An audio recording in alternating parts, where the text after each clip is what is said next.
চাঁদপুর পৌরসভার বকেয়া বিল পরিশোধ না করায় শহরের অন্যতম বৃহৎ শপিং মল ফয়সাল শপিং কমপ্লেক্সের সামনে ময়লার স্তূপ ফেলে রাখার অভিযোগ উঠেছে পৌরসভার বিরুদ্ধে।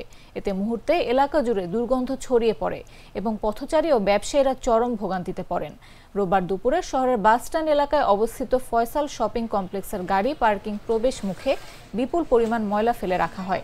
ঘটনাটি জানাজানি হতেই সামাজিক যোগাযোগ মাধ্যমে ব্যাপক আলোচনা সমালোচনা শুরু হয়। অনেকে পৌরসভার এই পদক্ষেপকে অমানবিক ও প্রশাসনিক অদক্ষতা বলে মন্তব্য করেছেন।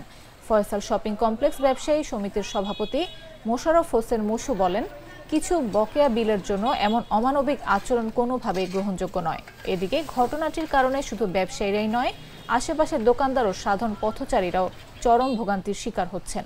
ময়লা দুর্গন্ধে দোকানে বসা কঠিন হয়ে পড়েছে বলে অভিযোগ করেছেন স্থানীয় ব্যবসায়ীরা।